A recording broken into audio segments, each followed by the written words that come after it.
Hello and welcome to GXM, where we talk about everything to do with game music, video games and the music industry and everything in between, all the partnerships, game scores and concerts and communities and just about everything that we find interesting that involves video games and music. My name's Tom Quillfeldt. I am Community Manager and A&R at Laced. And joining me is my co-host Mat Ombler, who is Head of Music and Gaming Partnerships at Laced. And Matt, I am about 60 hours into the never-ending slog that is Final Fantasy Rebirth. I'm just ticking off the last few boxes in the Gongaga region, and I am really terrified that I have to do this at least 2 more times in 2 massive regions. But I don't want to give you PTSD about your Rebirth experiences. I've also nearly finished Fallout. I got to those music score moments you were talking about with the Ramin Djawadi put into the score, the quotes from Inon Zur, and they were really subtle and fantastic. What have you been consuming to stay sane? I think I've been saying a couple of times now, I want to pursue smaller indie games that are more manageable rather than these massive AAA behemoths that are taking up all of my time. So what have I done?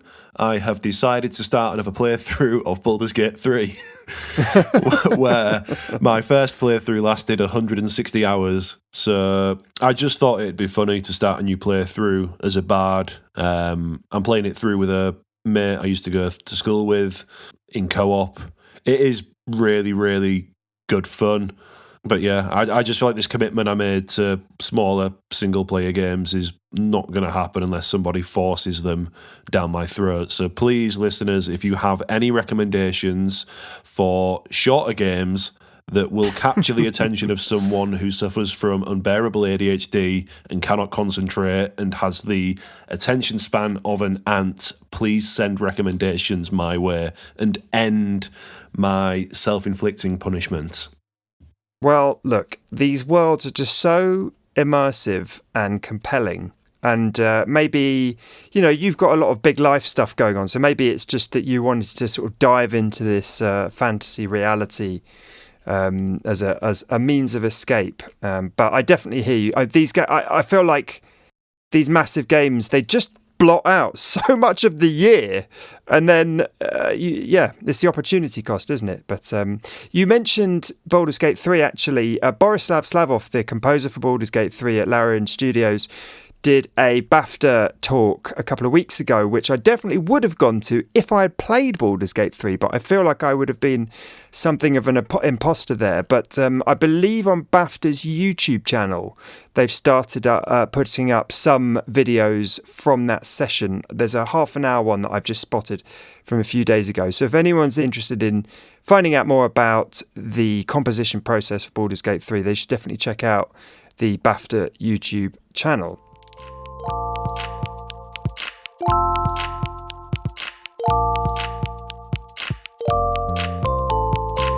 So we've got a lot of news. Well, we've got a moderate amount of news, I would say, and it's a week that's heavy on news to do with big platforms and big collaborations, which ties in nicely with our excellent interview later on. So Matt, first up for the news, tell me about potentially a collaboration gone a bit wrong. Yeah, gone horribly wrong by the sounds of things. So, the K-pop group NewJeans, an all-girl K-pop group, hosted a collaboration in PUBG, which is essentially a battle royale game very similar to Fortnite, developed by a company called Krafton. The collaboration was like a hit with fans, like people have really been digging it, it's been doing good numbers. But what's strange about the collaboration is you can buy cosmetic skins for all of the characters in the band, so you can literally dress up as like these very famous like female K-pop superstars. We all know what gamers are like. Some of them are like super weird. This has just basically led to really questionable pictures and just stuff going wrong. So much so that Krafton and Ador, who are basically the management for the group, have had to issue a public statement to PUBG players. I'm not going to read the full statement because it is absolutely massive. I can just read like a quick summary. All PUBG users must follow community guidelines. These guidelines specifically ban inappropriate and unsuitable activities, and failure to follow the guidelines could result in restrictions when accessing the game. Any inappropriate content will be dealt with accordingly. All problematic content will be deleted, and users who took part in producing this content may face community activity restrictions. So this is basically saying, look, do weird things with these NewJeans skins, you guys are getting a ban. I think what's interesting about this more than anything is a lot of collaborations with like other music groups or whatever else. It'll normally be weapon skins or environmental changes or new missions and stuff like that. Do you know what I mean? Because the PR risks, like just the collateral risks of giving people character skins for K-pop superstars, but in a shooting game where you can literally pop each other in the head. Do you know what I mean? It's just like, you can already imagine like the YouTube videos this is leading to. There's a YouTube video as well. One of the first things I did was just YouTube, like, because I've not played the actual event.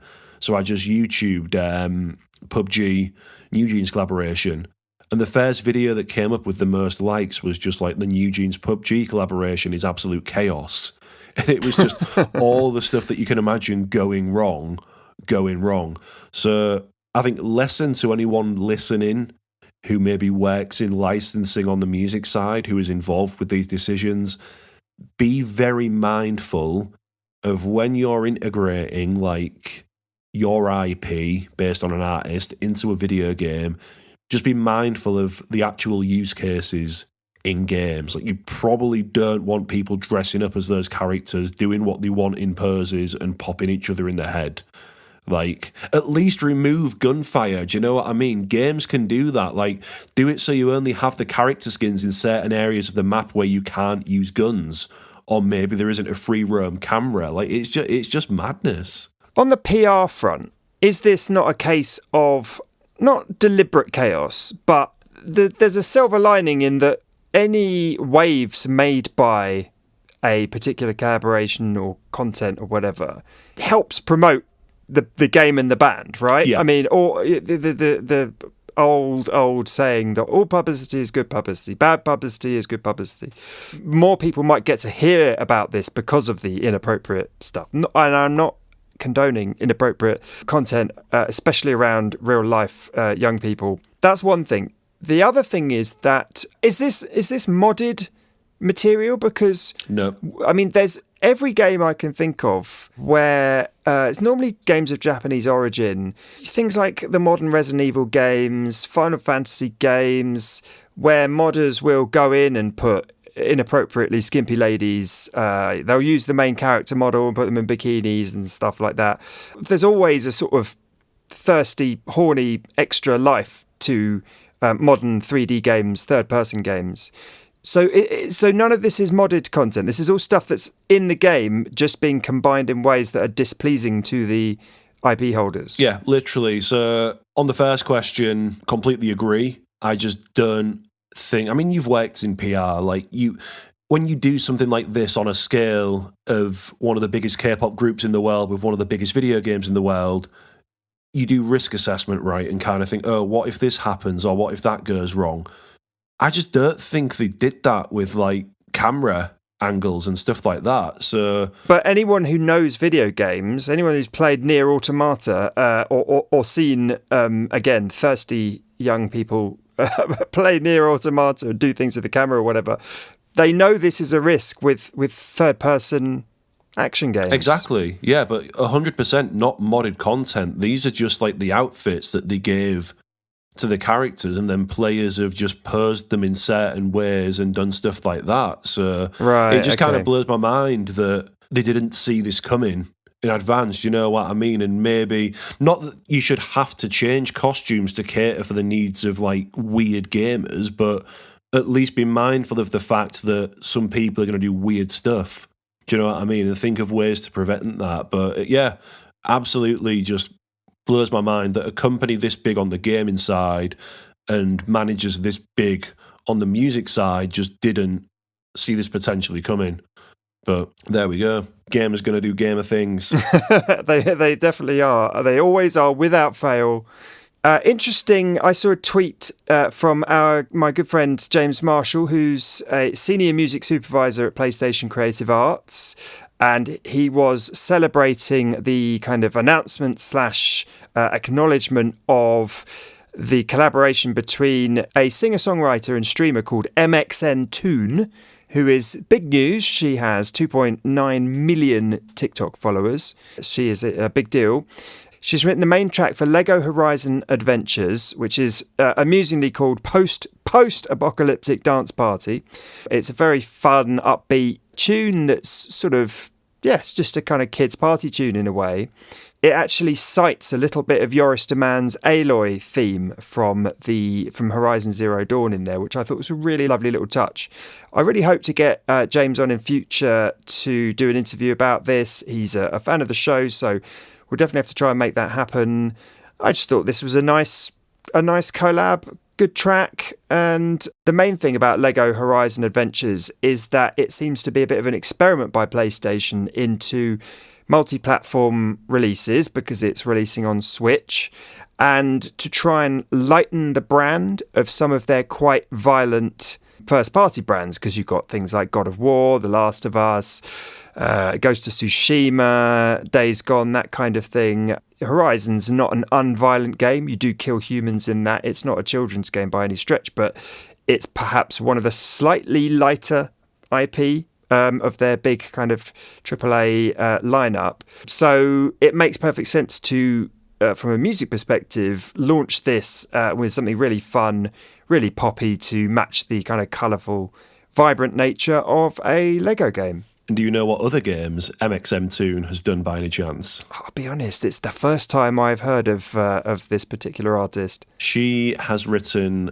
4 songs for the latest Life is Strange game. Say latest, the last Life is Strange game, True Colours. But yeah, did 4 songs for that. Ah, okay. One of which the main character actually plays on guitar during a really cool moment. So that is my link with MXM Toon. She's written music for the goated video game series Life is Strange. Speaking of other goated video game franchises, there is a new miHoYo game out today, actually, at the time of recording on the 4th of July. miHoYo, of course, best known for Genshin Impact and Honkai Star Rail. Zenless Zone Zero is their newest game, and to celebrate and promote its launch, the studio teamed up with the Grammy Award-winning producer Tiesto for a new song called Zenless. I think this is a cool and interesting way of maybe reaching bigger audiences in the West, because the important thing to remember is miHoYo games are very popular in Japan and China. They are, of course, popular in the West just because there's so many people who play them, but by no means like super popular or anything like that. I have listened to the song, would be interested to know what you think. I will call the song interesting. and yeah, that's pretty much, I can't say I'm a fan. Couple seconds and I'm elevated. Yeah, I'm locked in on my enemies. Now my Zenless level accelerating.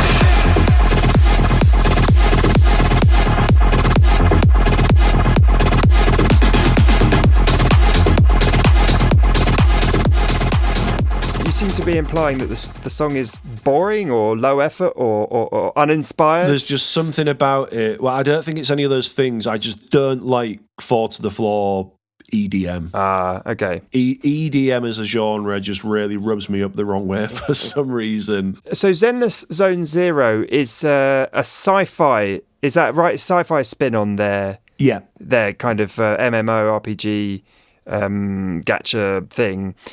Does it sort of marry up at least with the visuals and the tone of the game? It does, okay. It suits the aesthetic of the visuals and the characters and all of that kind of future electronic vibe or whatever else. So it is actually, it's a really good match. What I thought was really interesting, I don't know where the quote came from. I saw it on a Otaku write-up, who obviously do a lot of good coverage when it comes to video game music, but also collaborations like this. The quote isn't attributed to anyone, it's just the company. But apparently, miHoYo is going to be at Creamfields, which is obviously like a massive electronic dance festival.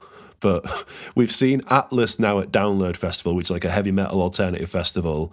But just the idea of like miHoYo Creamfields, where everybody is inevitably going to be off the face, do you know what I mean? It's a dance festival. Like, I just don't know how that's going to go down. But again, well, I mean, we've been talking a lot about the history of Wipeout and the marketing campaign for that in the UK. Festival activations kind of make sense for video games, I guess. You did make the point with the Atlas one that it would be weird for someone who's, somewhat inebriated to wander into a tent, not really know what's going on in the game that they pick up, especially like quite a deep RPG like miHoYo games. That's what I mean. This is the same though. It's an RPG, do you know what I mean? Although it is a mobile game, so again, I don't know how they're going to promote this. It could just be a case of they do a collaboration with Tiesto or a guest DJ set or something, as opposed to... I mean, don't you just give away free stuff at festivals? I think it could... Marketing opportunities, that's basically it. I think it's going to be more that rather than like setting up gaming booths or whatever. I think it'll just be a load of merch going out and, hey, look, did you know we're down with the kids and did something with Tiesto? So... It's interesting from my perspective just because it's not K-pop and it's not what you will go on to describe later in this episode as the kind of anime gaming sound, like hyper music that I personally cannot access with my musical brain because it's just too hyperactive and too crazy. So this is a little bit more graspable, honestly, in terms of electronic music collaborations. So yeah, from things that are very electronic to things that are possibly a bit more organic and live recorded, the long list for the World Soundtrack Awards is live. Public voting closes on August 21st, obviously 2024.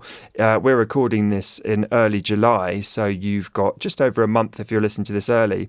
There's some... I'm not quite sure where the eligibility period is, particularly, because there's always a sort of on and off date for what falls within the period, but there's some heavy hitters in here. There's Baldur's Gate 3, there's Assassin's Creed Mirage, there's lots of laced clients in there, particularly... Well, I don't want to single anyone out as better than the others necessarily. Scores I loved that I worked on the campaigns for include Lords of the Fallen, which is a fantastic dark fantasy score, and Ultros, which is this really kind of new age organic score by a guy called Oscar Rydelius. Ultros is a really, really beautiful score that I think people should check out. But anyway, people should get on there, go vote for your favourite of that list, support those composers and artists. I think you have to create a free account to be able to vote. Last year's winner, interestingly, was Riverboy, who did the Cult of the Lamb soundtrack, which is an indie game, or it's a Devolver published game anyway, on the smaller scope size. So it's not necessarily the case that a big AAA game is going to walk away with this, although, Baldur's Gate 3 is top of the long list, so that might be a hint as to as what's definitely going to be on the short list, I would guess. But who knows? It's funny, Matt, that we've always got a few collabs and things to talk about on the big platforms, but what's amusing is when these collabs don't quite go to plan, as we've already covered with the NewJeans one, but there's another one here with Roblox. Tell me a little bit about the Rolling Stones, that extremely youthful group who have no problem accessing younger people. So if we jump back a couple of years in time, it used to be the case that when it came to activations on Roblox, it was kind of one-off live concert events. I say live, they were pre-recorded, but... people would build an experience, the major labels would build an experience or a Roblox world. There'd be a 10 or 15 minute concert for that artist, and then the worlds would become pointless and basically just exist in Roblox purgatory. What's happened now is all of the majors have now set up, and this is their wording, not mine, because I think it's cringe and just weird, persistent music experiences, which are basically just Roblox games that they will treat like actual games, where there's a live ops element, and they're treated in the same way as live service games, where they will get new content updates, they will get new collaborations. So Universal Music Group has Beat Galaxy. That is their persistent music experience. They've done a couple of collaborations so far, but their latest collaboration is with the one and only the Rolling Stones, which, to be fair, on paper, it's like, all right, cool. A collaboration with the Rolling Stones. The Rolling Stones are stepping into the gaming world. That's quite cool. Then you remember, like, who Roblox's core audience is. Like, it is kind of children, in all honesty. Like, Roblox will debate the figures and kind of go, we're getting older audiences or whatever else. The vast majority of the people on the platform are under 18. Maybe UMG thought, hey, Roblox, platform full of younger kids, great way to reach younger audiences for a group that won't resonate with that many younger audiences. But I think that's the problem. They have launched this collaboration and genuinely it just seems like no one cares. Guess how many players there are on this experience at the time of us chatting now? I would love to think of a number associated with the Rolling Stones and make a joke about it, but I can't. So, how many members of the band? How many members of the band are there? Like, how many members were in Rolling Stones? Well, there's 3 left, aren't there? there's Not Mick Jagger. There's 3 left standing. R.I.P. Charlie Watts, one of the greats. So, is it more than 3? Not far off. 5 players at the time of recording. So, everybody listening to this, there are 5 people right now in this Roblox experience with this massive The Rolling Stones collaboration. Only 5 people are playing it. 1,300 people visited it yesterday and 1,700 people visited it the day before. And when I say visit, that doesn't mean they've spent like 10, 15 or 20 minutes playing the experience. They could have done. But a visit on Roblox literally counts as somebody clicking on the game, opening it, and then just jumping off. They might not even necessarily be aware that the Rolling Stones are in that collaboration. So yeah, I think there's a clear lesson here, which is just think like in the nicest way possible. Like, I applaud music and gaming collaborations, but this is just out of touch, to be honest. I'd be the same way like an AC/DC experience in Roblox wouldn't perform well. An Iron Maiden one probably wouldn't. Like, these legacy bands do something different rather than just doing a Roblox integration and just thinking people will come because it's on Roblox. They will not.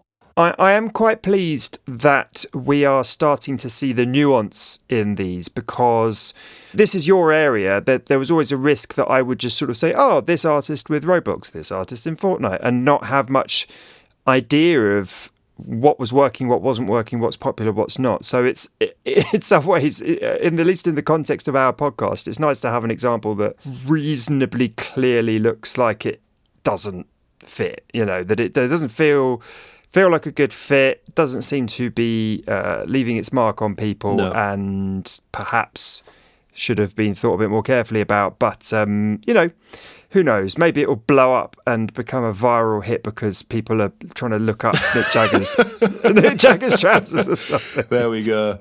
It's interesting that the Rolling Stones did a collaboration with Beat Saber. Is that right? I think they put some songs into Beat Saber. I would just imagine that went down slightly better, just because of the nature of their music and the sort of more, I don't know, engaged audience with music. The people who play Beat Saber are much more kind of immersed, and they've already bought, VR hardware and stuff like that. So seems to me like whoever's running that strategy for the Rolling Stones is trying different things, and some might be working better than others. Yeah, I mean, a music sync's always going to work well at the end of the day if it's with a game. Do you know what I mean? Like, the same way if they did something now with Fortnite Festival or any of these other rhythm games, people would probably be into it because a lot of people know Rolling Stones songs and they'd be happy to jam to them. But this Roblox thing was, of course, there was a music focus, but it was mainly just like cosmetic items and UGC and stuff themed around the band. And maybe the problem is how much the actual people in the band really are able to engage with what's being proposed. So that anyone who's sort of working on their behalf on these endeavours may have their, one arm tied behind their back if the artists themselves aren't that interested. That, and I think as well, like I said, like it's UMG, it's Warner, it's Sony. They've got 3 music experiences that are largely the same. I think we're at a point now of saturation with a lot of music experiences on Roblox where the typical formula is do a big collaboration with a band, get some songs into the game, normally with like really, really basic like rhythm game, runner modes or something like that, and then just keep doing that with different artists, put out a press release about how the band is stepping into the metaverse because they've done a Roblox thing. And I think a lot of the people who used to write about this stuff just don't write about it anymore. What really surprised me about this collaboration more than anything, it wasn't the fact that it wasn't super successful, because I don't think it would have ever worked, to be honest, the Rolling Stones on Roblox.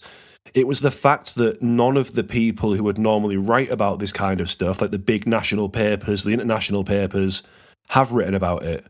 Do you know what I mean? The potential for the Rolling Stones have stepped into the metaverse or anything, that's a headline that's going to get people reading, like no matter how kind of BS it is, in honesty. Like, people would run with that, but no one has really written about it. So that does suggest 2 things to me. It is saturation with these experiences where people feel like they've seen it all now, or 2, it could just be that the people who were meant to PR this, like, they've not really done a good job. Or they didn't think they could do a good job with what they had. Yeah. Well, you know what? I am looking at the next story now, and actually this podcast is just like a hilarious collection of gaming collaborations and potential collaborations that have gone wrong. So what is your gaming gone wrong news this week? So there's an artist called BB No Money who is very good at viral, silly video content online. It spills over into his music and his music videos. He's just good at the internet, mostly. He had a big hit called Edamame, which has been in various films and been licensed a lot and stuff. People might recognise that. It's a kind of irreverent rap house fun party tune. That's his stock in trade. So I was just looking on one of the vertical video apps, was probably YouTube, I guess. Normally his stuff comes up in he's good at shorts and silly, funny things and turning up in other famous viral kind of video makers' videos and stuff like that. And he just uses a background. He used an email from someone at Epic Games to do with Fortnite, saying how much they were gushing and saying how much they loved his latest single, It Boy, and they wanted to talk about getting a dance emote in Fortnite, and then and he sort of superimposed himself in the corner reacting to this, like, wow, this is amazing. And then just a couple of days later he put up another email as the background saying, because you put this on YouTube Shorts, unfortunately we take confidentiality very seriously, so we'll have to cancel the collaboration. And it's just him, like, with his head in his hands, and it was he managed to mine both of them for the lols and a bit of funny content, because that's kind of what he's about. But it just seemed very, very, very silly. It's very on brand. You've got to give him that, like, just the audacity of it to screenshot an email that is clearly confidential. Like, he knows what he's doing, but the amount of money, like potential money, is probably just thrown away for the sake of, let's be honest, social media clout. Do you know what I mean? Like, it just blows my mind. The fact we're talking about it, I find the story much more amusing and sticky than if he'd just done the collaboration. Because I sent you the screenshot of the first one as a kind of like, that's brave of him to do that, and also quite amusing. And then I sent you the screenshot of the second one, like a day later. It was just like, oh dear, it's all gone wrong. So, but that's his vibe, he's quite an irreverent chap. I'm sure he will be fine. He makes a lot of money off his hits. He's going to carry on making silly hits. He'll be absolutely fine without this. I just, it is a funny twofer, I think. So an interesting headline to a piece that you've brought to the news section. I already take objection to some of this headline. It uses the extraordinarily well-worn high scores pun. It's high scores : how game music turned entertainment into art, which is a confusing headline to me. I think this is Rolling Stone Australia, is it? Yeah. So obviously the high scores pun is probably the new bleeps and bloops, if we're talking about kind of 100%. Easy grab phrases to tune people into video game music. Yeah, I read a little bit of this. What caught your eye in it? I think it was just the number of people the author had spoken to. Like 1, 2, 3, 4, 5, 6, 7 interviews. Do you know what I mean? With some really nice sound bites in there. So you've got game composers like Austin Wintory and Dan Golding, who worked on Untitled Goose Game. You've got Bear McCreary, who, as well as being a game composer, has done some work for some amazingly big films and TV shows. Then you've got people whose music has been synced into video games, like Per, whose music is in Alan Wake, and Jose Gonzalez, whose music is... It both Red Dead games, or is it just one Red Dead game? I've never played them. I don't think he's in Red Dead 2. I think it's the first one for that opening moment then. I think it's Red Dead 2's like D'Angelo and the Josh Homme and... Yeah, so I don't think he's in the... It's just I think... And that first one, interestingly, the piece opens and basically just Jose Gonzalez admits he didn't know about the use of his... He didn't know where the music would be used and in what context until fans started posting videos of how sort of memorable and moving this music moment was for them when you ride into Mexico and Far Away plays. I think the reason I liked this was... It's got some really cool quotes in from some really cool people who were just talking not just about the differences of composing for video games in comparison to film or TV, but how video games as a medium like operate different to film and TV and the effect that they have on players. So there's a really nice quote here from Bear where he just says, "There's a deeper level in gaming than in other art forms. You aren't just meant to relate to the protagonist, you're meant to feel. You are that protagonist. So what makes us truly feel that we're Kratos, or Spider-Man, or John Marston? Music makes you feel like you're really there by, ironically, playing you something that isn't there." And there's loads of other great quotes like that just peppered throughout the piece. We'll leave a link to the full article in the episode description. If you've got the time, definitely check it out and give it a read. If you can forgive the very overused, like you said, high score thing, which I think now is just, if you write about video games and you're not a video game journalist, especially like in nationals or like music, it's going to be high scores. You're going to see it. Please stop. It's worth noting just that Poe actually collaborated with Sam Lake to write original songs for Alan Wake 2. So it wasn't a license. It was, but only I would know that because I would worked on the digital release. So, apologies for the slight correction.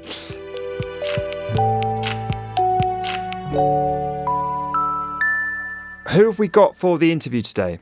This was such a great interview. Caught up with Eric Tan, who has held positions at some really amazing game companies, also worked in music as well at the start of his career. He, like us, is just a massive geek when it comes to everything video games and music, so business strategies, methodologies, data, partnerships, activations, all of that juicy, geeky, good stuff. We had an amazing chat about his career in video games and music and basically what his goals are now as a consultant specialising in video game music partnerships. He works with video game studios now to help them establish music strategies and also works with music companies to help them establish gaming strategies.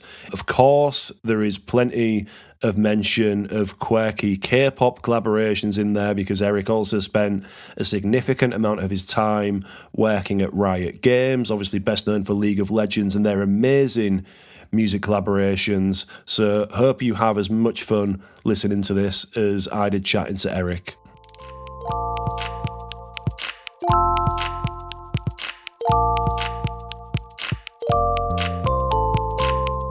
I am joined by music and publishing director Eric Tan. Thank you very much for joining us today. It's an absolute pleasure to have you on. You've been working in the video game industry now for more than a decade, but you didn't actually start out in music roles. Can you just give our listeners some background on what your career journey has been like, and maybe at what point in your career you really wanted to start focusing specifically on video games and music? You know, the combining games and music thing, I wish I can take credit for that, but it's really something that Riot brought together. But I think just kind of take a step back. You know, my background, I'm a Gen Xer. You know, I grew up with a lot of music and gaming influence, growing up in Hong Kong, US, and the UK. So on the music side, you know, love listening to Cantopop as a kid. And then when I went to the States, all of a sudden I was exposed to all this. I live in a place called Greenwich, Connecticut, and there's a lot of kind of yuppie kids there that listen to the likes of Grateful Dead, Led Zeppelin,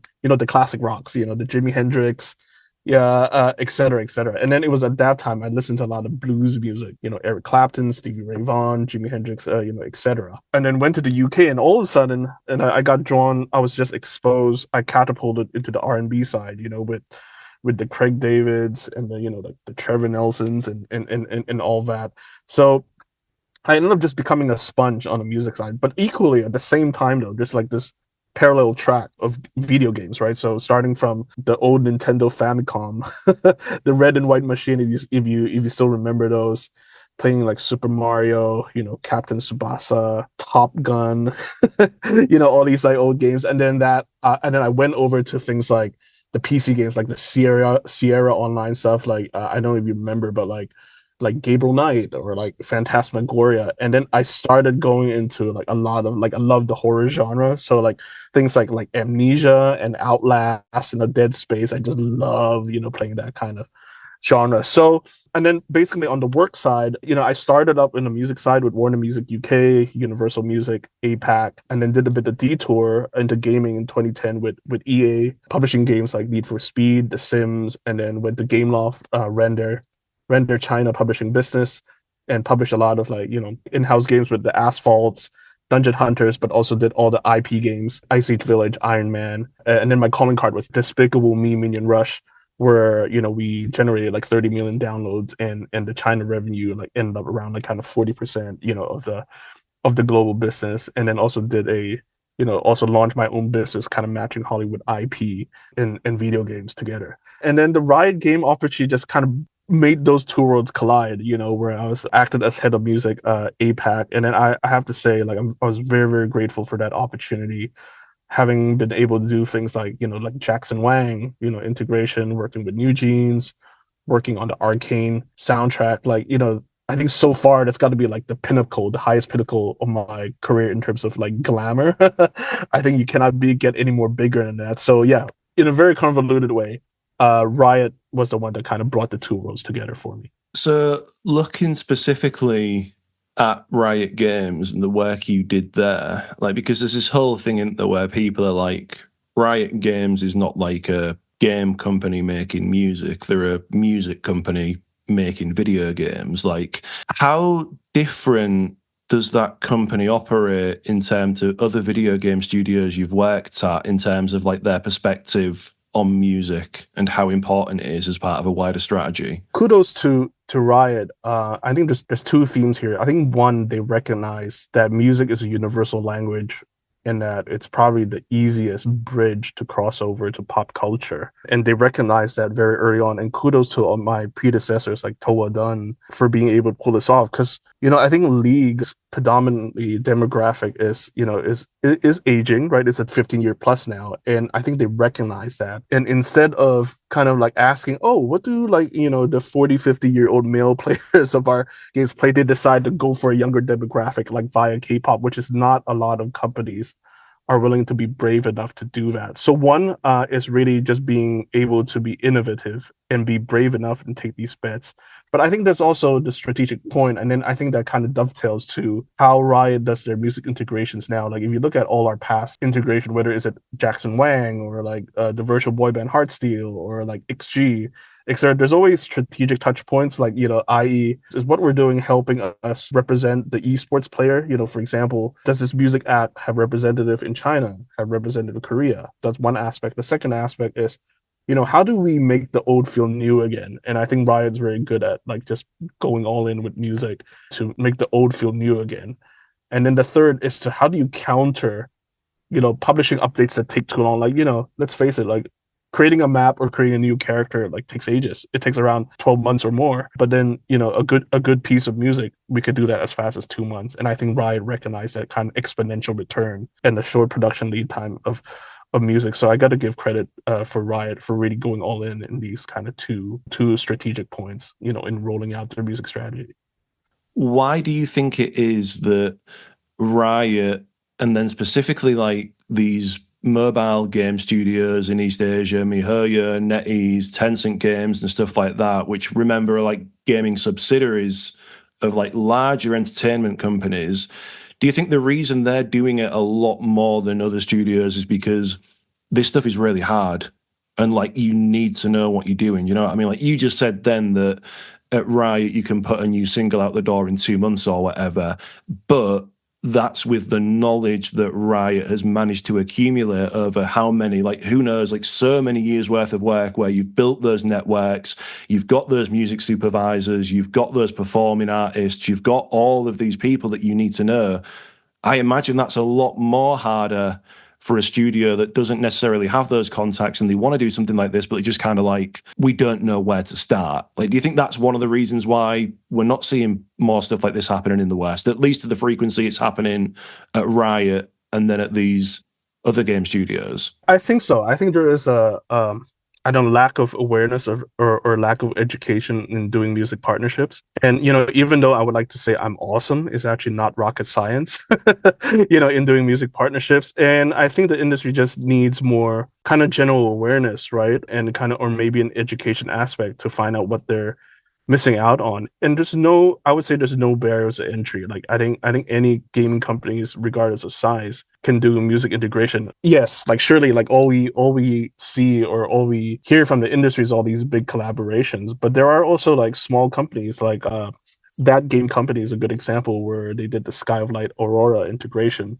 Aurora is not by no means, I try to be respectful here. Like I wouldn't say it's a tier one artist. And I would say, maybe their investment would be probably in like the low six-figure side of things to do this artist partnership. That virtual concert alone, like, ended up helping the company to fundraise 160 million, at the back of this. So yeah, no, I think people just need to be aware of these case studies, where like a small company just sprinkling a little bit of music partnerships can brought about disproportionate returns. Yeah. Even you name checking that game company then, because man, we could spend the entire podcast talking about that Aurora concert, because that is genuinely like one of the best, not even one of the best virtual concerts, I think one of the best music integrations into a video game that I've ever seen. Like I watched that concert from start to finish and there was moments where I thought I was going to cry because it just did something to me. Do you know what I mean? It just made me feel a certain way. And I think that's such a good example from a case study perspective of if people know the kind of games that game company makes, and then if you look at Aurora's audience and the kind of music she puts out and the narrative going through all of their music, you just kind of go, that's a match made in heaven. But this was like a 45-minute concert experience, right? Or maybe a bit shorter once you take out all of the interactions and stuff in between. But again, that game company, again, are like thinking beyond what can be done. So I think that's, again, another example of like, we see all these virtual concerts in the West and they seem to be these quick, short 10-minute experiences, whereas that game company are kind of going, no, hang on a second, let's make this like a full 45-minute thing. Do you think, is that an example of them just understanding what needs to be done from a music perspective or wanting to do more? My take of it is that I think there are several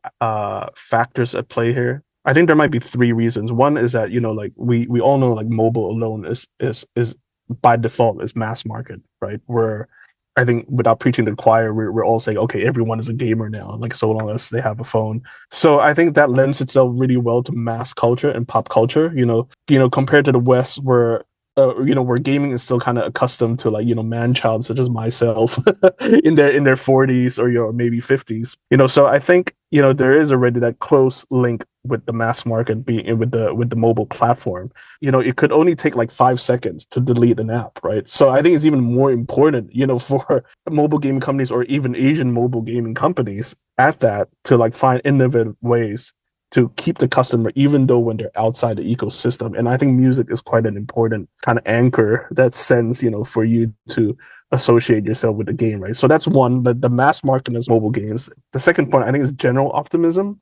I think in the coming 5 years, we all know, like, I think the mobile gaming industry, like if you look at like Nickel Partners and all these external sites, like it's going to become like a 280, like near $300 billion industry.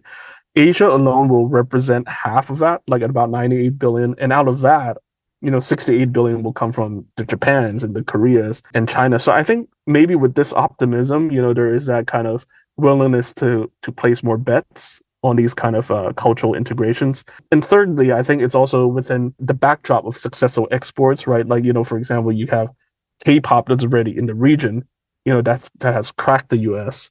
And then you have girl groups from Japan like XG that are coming onto the scene, like what we did with Valorant and VCT Masters. People are just exposed, to these successful cultural exports. So I think it's all these factors combined that may explain as to why like Asia or Asia/mobile gaming developing studios would be a little bit more progressive on this front. I guess you can kind of flip that as well, in the sense that, like you said then, we know that the vast majority of like revenue and downloads for these mobile games, they're coming from Korea, they're coming from Japan, they're coming from China, like you said. Do you actually think that means there's an opportunity here for the music industry, for artists in the West to support user acquisition efforts outside of Asia? Like, I'm looking at, I don't know if you've seen MiHoYo's latest announcement, they're doing a collaboration with Tiesto. Exactly. If you step back, it's like, why the hell is this Chinese game studio where the vast majority of revenue comes from Japan and China, why are they collaborating with like a Dutch DJ? But then you kind of go, well, hang on a second, like he's got worldwide appeal. Maybe this is part of a larger plan where it's like they want to bring in new players from outside Japan and China. They want to bring in new revenue streams. They want to make this game that is definitely more catering towards the probably gameplay taste of Asian players. They want to make it more appealing to a global market. Like, do you think we'll see more game studios doing that in the coming years, and we'll start seeing more, maybe what could be deemed as like unusual collaborations, but once you actually take a closer look, it's like, oh no, this makes sense from like a user acquisition perspective? I think so, absolutely. I think I take an optimistic view that for the mobile gaming industry, I think for a long time now, you could kind of criticize it as being over scientific. Everything needs to be tracked. Oh, let's just resort to same old, buy ads on Instagram or buy ads at Google. And, with the rising cost of user acquisition likely to like, go even further in the next 5 years, I think it forces companies to be more innovative. It's delightful to see that, I think just in the span of the past 2 months, we've seen like, Supercell's collaboration with Dragon Force. And then so good. Yeah, and then PUBG with NewJeans, and then now Zenazone Zero with Tiesto. Yeah, I think I'm very optimistic that I think people who are going to win in this are the ones who understand that they can arbitrage, like kind of both sides. Like whether it's an Asian game, like Western artists going to Asian game, or like Asian artists going to Western game, or vice versa. I think we're going to see more of that. Obviously, you've worked at mobile game studios. Like, can you just give us some insight into how data-driven the decisions they make are? And when it comes to these collaborations that you just name-checked there, like Supercell, Dragon Force, PUBG and NewJeans and stuff like that, when they're deciding how to collaborate with these artists and who to collaborate with, what kind of things do you think they're looking at? I guess, what's the split between game studios taking a really close look at their audience and then a potential artist's audience and kind of working out where the mismatch is, and how much is it just going, this would be something that's really cool for the players, this would be something that just works well? Like, what's the kind of split there, do you think? Different gaming companies come in all shapes and forms. There is a spectrum. I think on one side of the spectrum is like, okay, let's look at all the numbers. Like how many fans does Tiesto have? 7 million. Okay, maybe we might be able to get 5% of that to our signups. And then, can we have a deeper dive on how does this artist collaboration help either retention, conversion, or monetization. And then Happy Days, it serves all three functions. So I think there are these gaming companies that are like super scientific, super analytical, like everything has to kind of fit into those buckets. Like, does it serve retention? Does it serve a conversion? And then there's stuff like, I think there are some companies, like, I don't want to draw any conclusions, but I think Dragon Force might be a result of just, like people like in Northern Europe liking the band and the music. Because if you look at the demographic, to me, Brawl Stars should be skewed towards young teens. And I'm doubtful that that's closely linked to Dragon Force, right? So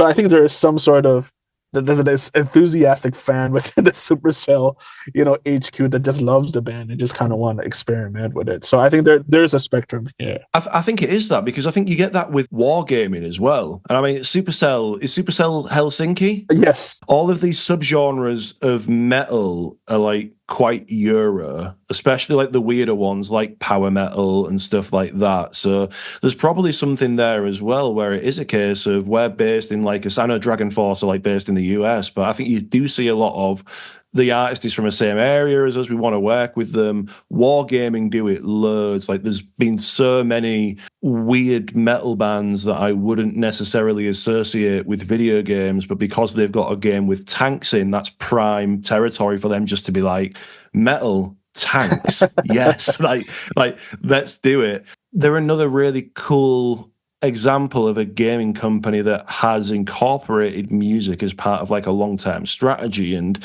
you say that every game studio publisher needs like a music strategy, and like I 100% agree with that sentiment. Are there any game studios that you're particularly fond of who are doing really impressive stuff when it comes to their music strategies? Yeah, no, look, I think there's a couple that springs to mind. First of all, without kind of just if I haven't been like, beating the same drum beat, Riot Games, that's one of them.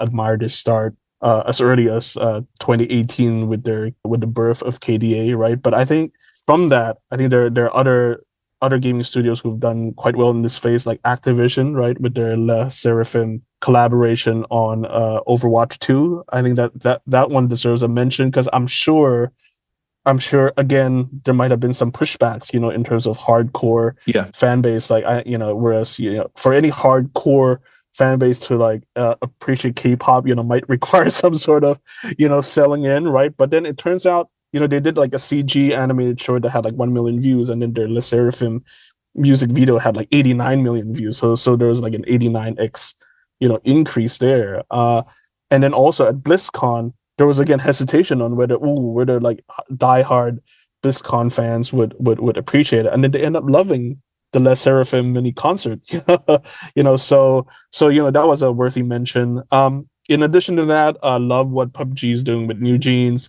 Zen and Zone Zero that we talk about with Tiesto, and of course that, and then I keep beating the same drums with that game studio simply because that 160 million raise money is just insane. So I think those are the few kind of noteworthy mentions.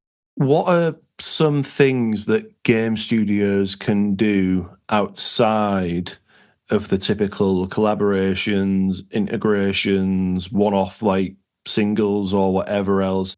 I think of this as sort of like a pyramid, right? Like if the bottom is like, okay, like easy to difficult, so there's like licensing existing tracks, doing bespoke tracks, music video, and then virtual artists, et cetera, et cetera. So I think that's how you kind of level up.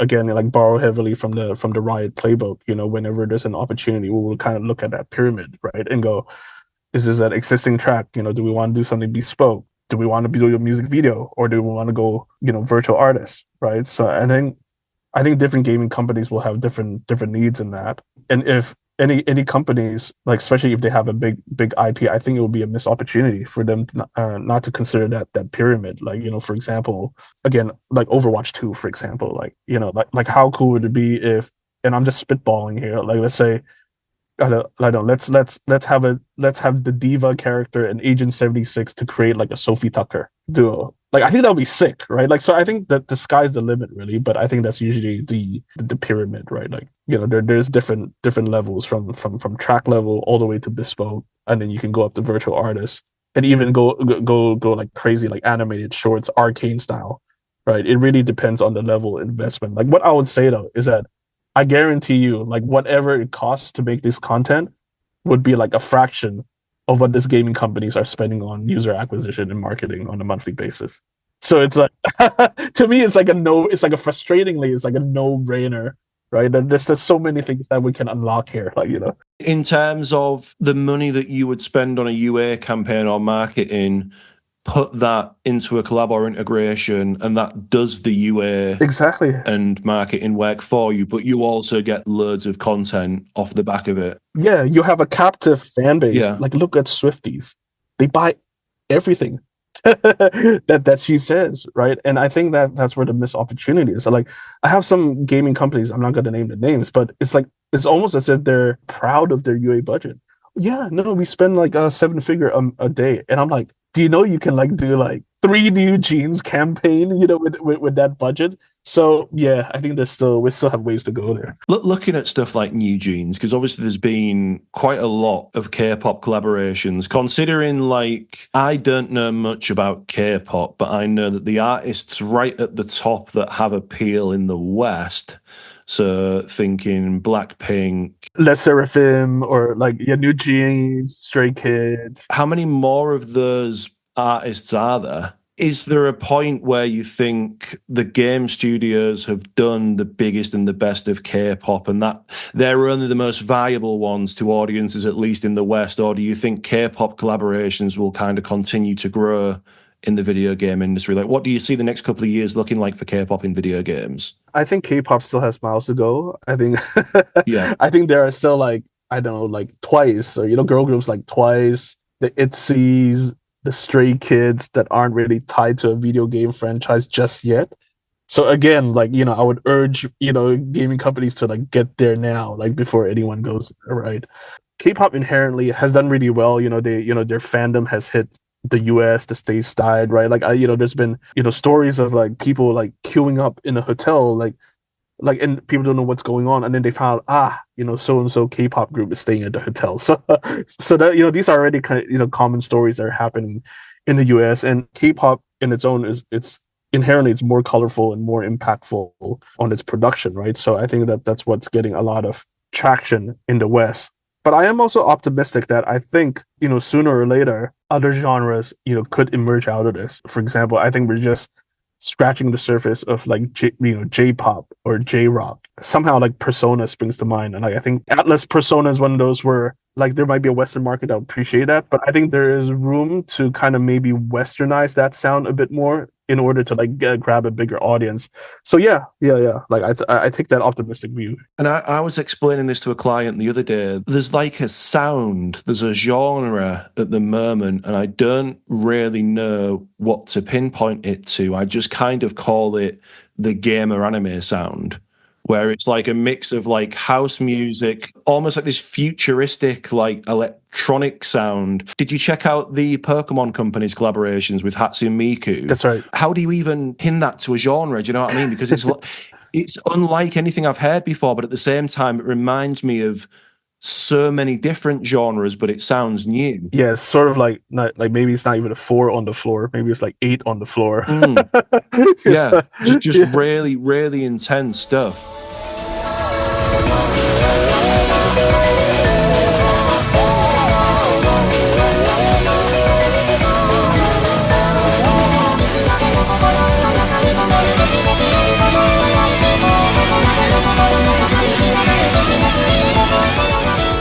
So looking outside of K-pop then and just like looking to like other genres, do you think there are any other genres that would work well with video games that currently aren't being utilized as much as they could be? Like it's been cool for me as a metal fan to see more metal collaborations happening. Like we've finally got Metallica in Fortnite. It's about time.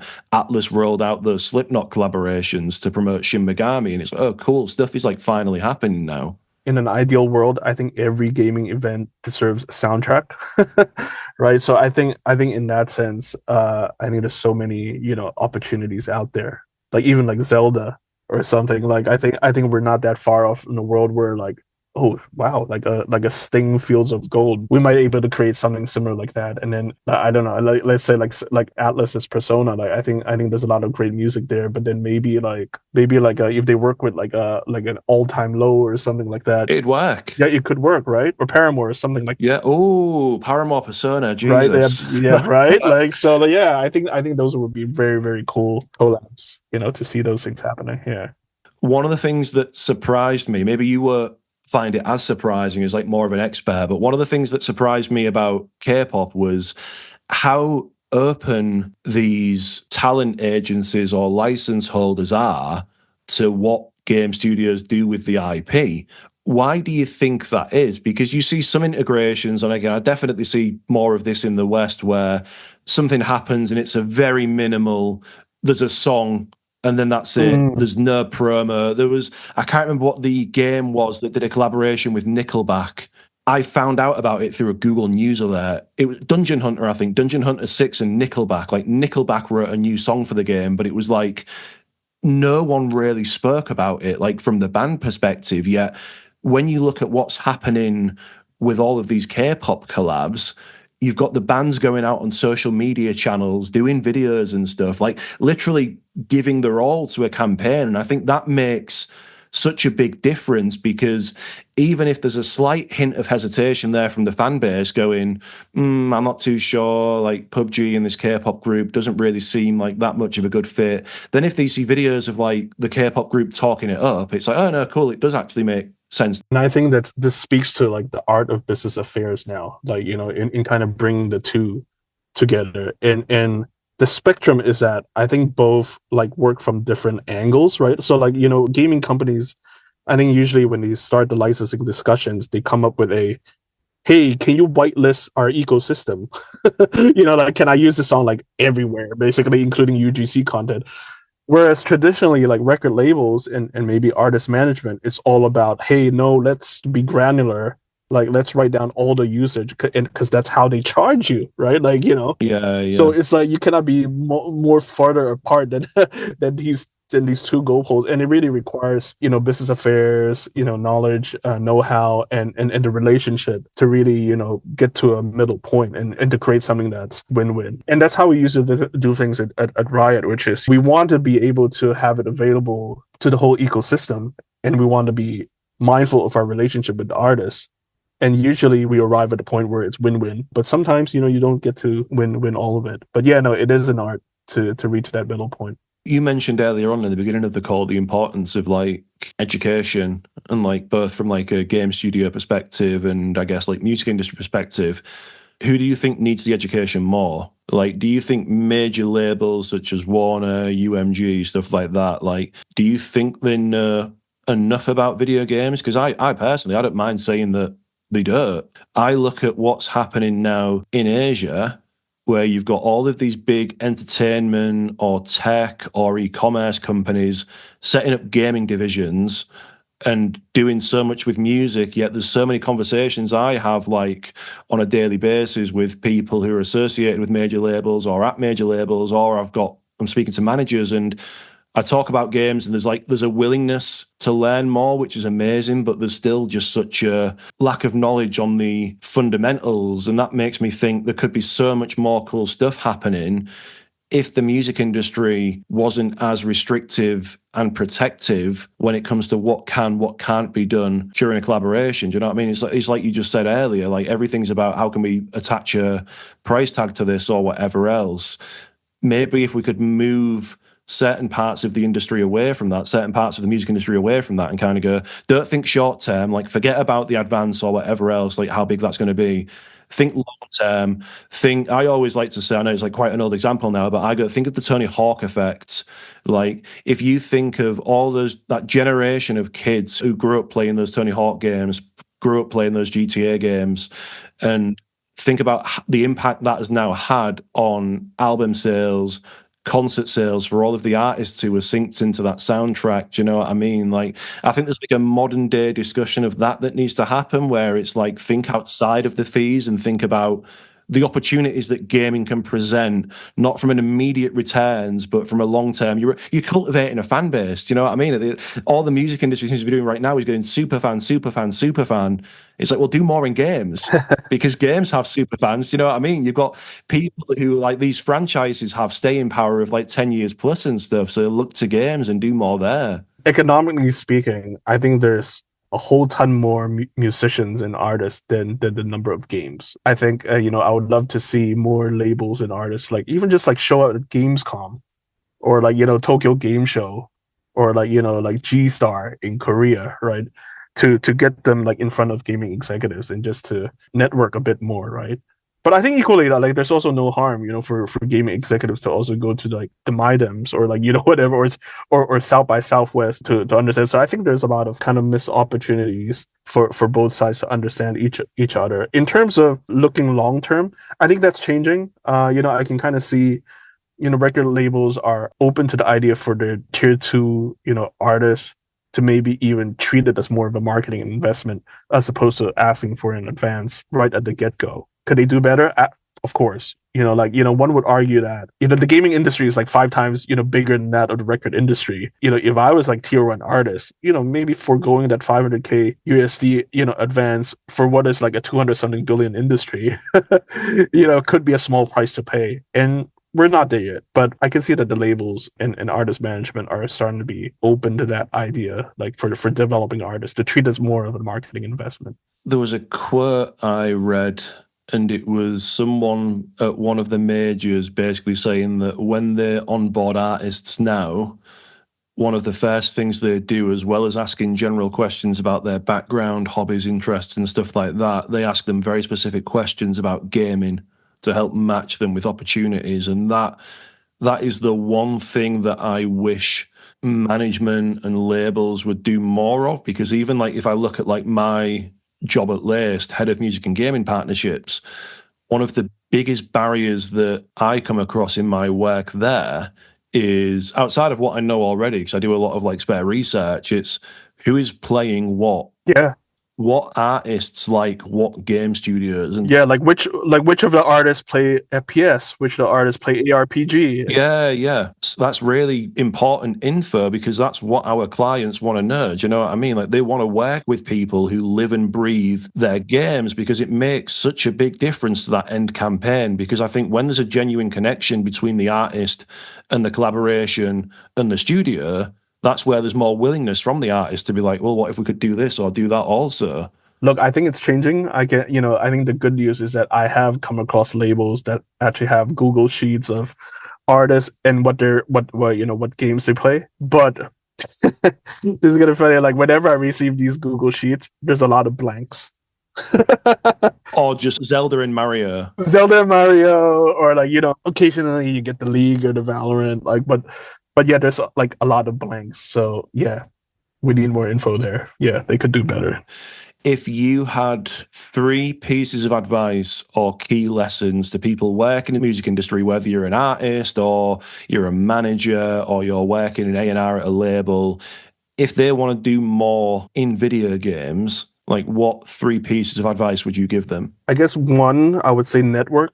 Just network the heck out of all events, no matter how small or how big. You just never know, what that one conversation is gonna lead to, or you might get to know someone who happens to know someone that can kind of change your trajectory. And 2, don't be shy about letting people know about the like what we just talked about, like what sort of games are you into, like for example, and it's okay to be broad, it's okay to say I'm FPS. Like there's only so many artists that Call of Duty is going to work with.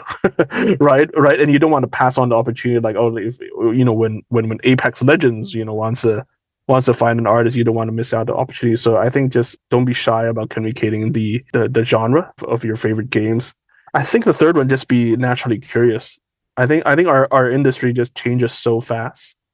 Like be in the know. Like for example, not trying to like toot my own horn, but like I do make an effort to like read the news on both sides. Like whether is it Music Business Worldwide or is it PocketGamer.biz, or try to like broaden up your knowledge and industry updates and keep yourself in the know basically. So yeah, those are my 3. So network, genre of video games, and 3, always be in the know and be curious about both sides of the industry. I will add a 4th. and reach out to the experts such as yourself. So with that in mind, if people want to chat to Eric Tan, how do they get in touch with you? Where can they find you? I'm pretty active on LinkedIn, so they can find me on there. Amazing. I will leave a link to your profile in the episode description if anyone wants to click through that and chat to Eric. But yeah, man, thank you so much for joining us. It's been an absolute pleasure. And yeah, love talking about games and music with you, so we'll have to do it again soon. Yeah, thank you so much, Matt. Appreciate it.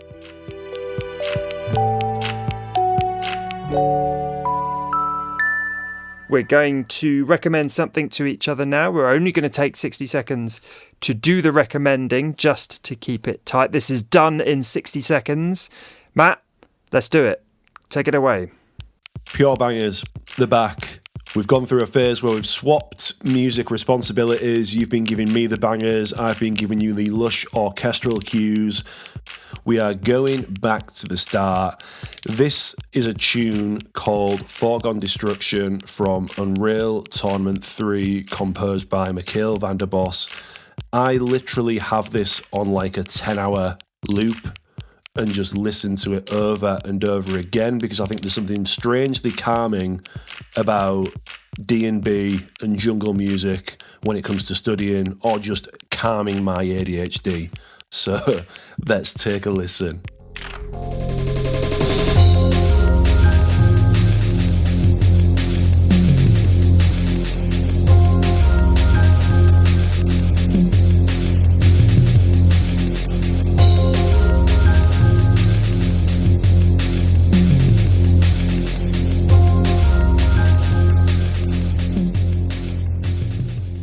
So this is not my home genre, but it is extremely relaxing and very good and very cool. I'm watching on the video, just to describe for people, it's a tracker, which is a piece of sort of early music software to sequence music, essentially. And it's kind of looks like it's playing everything in real time. It's playing this kind of coded version of this dance track. And different sound samples keep popping up in the list, and things pan around and go to different places, and it's very cool. And actually, the video is, in its own way, kind of hypnotic and relaxing, just as much as the music is. Have you got something hypnotic and relaxing for me this week? Absolutely not, unless you like the sound of GDC talks. I do, actually. So one of my favourite scores of recent years is that for Chia, which is a game set in New Caledonia. And the composer, John Robert Matz, really threw himself into the research and ethnomusicology of the region, the island there, all the different instruments, the different rhythms and harmony that he might bring to the game. They recorded in native languages. They had everything translated. It was a very thorough process. And he talks about all of this at a GDC talk, which is now free to watch on YouTube. It's not always that happens, but it's fascinating. The guy's a genius. I think, honestly, Cheers should have won the Grammy. It should have been nominated. It should have been on the shortlist. I absolutely love this score. And this guy threw everything he had at it to make it as appropriate and beautiful as possible. So you should definitely go and watch him talk about it. I am going to watch this because I love a good GDC talk. So I genuinely will watch this because, and again, like the stuff you've showed me from the soundtrack so far, I've really enjoyed it. Okay, that's all we have time for on the GXM podcast. Thank you so much for joining us as we explore the intersection between video games and music. Please, please, please be sure to subscribe. You can find us on Twitter and Instagram at GXM Podcast. I'm T Quillfeldt on X, Twitter, whatever it is anymore, I don't know. Matt is at Mat Ombler, and you can find us both on LinkedIn, more pertinently. If you've got any feedback, hit us up on one of those platforms or email us at gxmpodcast@gmail.com. We'd love to hear from you. Trust me, we would. Thanks to 8 Beats Radio for amplifying the show. It was produced by both of us, edited by me. Music's by Zach Foster, and show art is by Joshua Klein. Boom!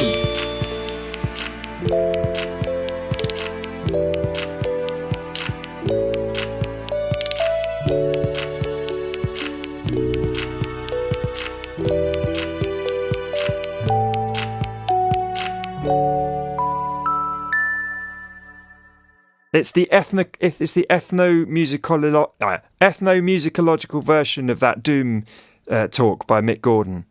There we go.